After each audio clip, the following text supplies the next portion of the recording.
Hey, good morning, my friends. MLive Chief Meteorologist Mark Torregrossa here with the MLive Morning Weather Update. And yes, most of us, almost all of us, could use a rain. We're hearing from Henry and Mima in Ludington, 1.5 inches of rain in 20 minutes. And that's a good example of what a thunderstorm can do today. Tropical nature of the moisture, you could get a lot of rainfall in a short time period, a lot of needed rainfall. And it also says that some areas could be missed by anything decent. Let's go on to it and show you that we start with what we call the level 1 risk of severe thunderstorms. So this is a 5 to 14% chance of a scattered severe wind gust. Remember, severe wind gust is 58 miles an hour or stronger. And anywhere in the lower peninsula, eastern part of the UP, as the thunderstorms kind of increase in coverage through the day. So here's a current radar. We are seeing an east-west line of thunderstorms develop now from Caro through Saginaw County, back southwest to Alma and the Grand Rapids region, and then another area of showers and thunderstorms pushing into the west central part of the state. Nothing is severe, just some robust downpours. What I wanted to show you here is you see the bright clouds with the clump of rain and leading thunderstorms heading toward the Traverse City area, but you also see the cold front back in Minnesota, Iowa, Nebraska, and then you see disturbances riding along that. So we're going to have plenty of moisture to work with today. We just got to try to peg what is the disturbance that sets off all of this precipitation. So let's look at some various model forecasts. Connie Steiner is smart, hanging out at the sun's pool. So this is the high resolution rapid refresh, 1 o'clock, 2 o'clock this afternoon, 3, 4, 5, 6. So this is an earlier run that shows thunderstorms rolling through this morning, and then the instability heat, and in the late afternoon and evening develops more thunderstorms across the southeast half of lower Michigan, let's say, and by tomorrow morning, all done.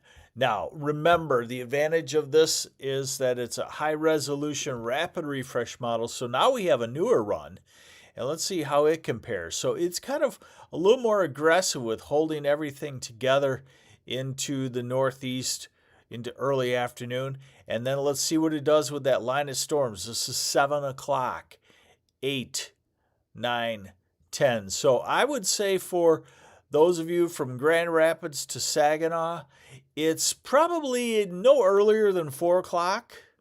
Hey, good morning, Mike Hasegawa from the Napoleon area. And then as we go into the late evening and the overnight, things quiet down, and by morning tomorrow we're done. Hey, let's just take for fun, let's take a look at what this model says on total precipitation. And it should show you that streaks of thunderstorms can put down 1 inch to 2 inches of rain, but other areas will be missed. So you're going to have to be somewhat lucky to get a meaningful rainfall. Now, let's look at another one of these high-resolution models. This is supposed to be the replacement, the improvement over the high-resolution rapid refresh, and I've noticed it does pretty good lately. So this is noon and 1 o'clock. So basically, northern half of lower Michigan, you're going to get showers and some thunderstorms. Then we go to 4, 5, 6, 7. Everything shows kind of a late afternoon development. 4, 5, 6, 7. That would be 8 o'clock, 9. working its way into the southeast, Ann Arbor and Detroit in the evening hours. Now what I want to show is a dew point forecast. Kind of obscure, but this would be the change to drier air. So we go through the day today, and our dew points are high in the 60s and low 70s. This is this evening. The moisture oftentimes pools right ahead of thunderstorms, so you feel the stickiness gather for an hour or two. Now we go into tomorrow afternoon, and you start to see the advancement of drier air, even into Ann Arbor, with the dew point dropping to 60. You also start to see something very interesting.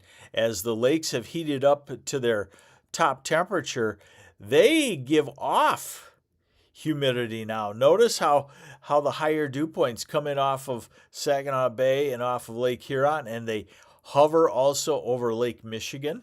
So that old adage of early in the spring where the Great Lakes kill thunderstorms is actually the opposite nowadays at this time of the year. Hey, good morning, Harrisville, Benita Stevenson. Good morning, Carl Y. in New Hope camping, or Port Hope, rather. How much rainfall from the ensemble? The average of all of the high-res models? Half inch to an inch, a lot of places. Some places only a quarter. If the thunderstorm line can get going pretty solid, then we'll see quite a bit of needed rainfall. All right, now we jump to farther out in the future. Let's start to even head toward looking at the weekends. So we got a good handle. So Wednesday, dry, I would call it. Thursday probably your best day. Comfortable temperatures, 70s, low 80s, lower humidity. Friday, the wind starts to sneak back to the south, start to turn hotter. Saturday, a nose of hot air comes toward us and a clump of thunderstorms maybe over the northern half of the state, and that works its way south across the state on Sunday. So right now, the weekend looks somewhat thunderstormy. And even next week, this model brings another weather system through. We'll take it. We're going to be 90, 93, 92 in the Detroit area. Ann Arbor, it's going to be hot and humid. Monroe, 90. Jackson, 89. Flint, Saginaw, Bay City, Midland, the Thumb, 90-ish. Grand Rapids, 84, but still sticky. And then you go to Traverse City and Cadillac, 77, and not quite as sticky. Tomorrow, low 80s in a lot of places, upper 70s in the north. Then Thursday, looking at temperatures around 80, upper 70s in places. We start to add the humidity and the temperature back on. This is Saturday, back to the 90s. This is Sunday, depending on what the storms do. You can be a lot cooler north of the storms or in the storms, and you can be a lot hotter south of that. And this model doesn't show anything extreme showing up, but I think a lot of 80s are going to be there. And we get an extended forecast every day now, so I'd like to see just how they see the extended time period shading. Remember, it was all red yesterday for the extendeds. Now 6 to 10 day is a shade less red, and the 8 to 14 day out to August 25th takes it back to near normal temperatures. They are sticking with the drier than normal conditions, and let's hope that is not the case.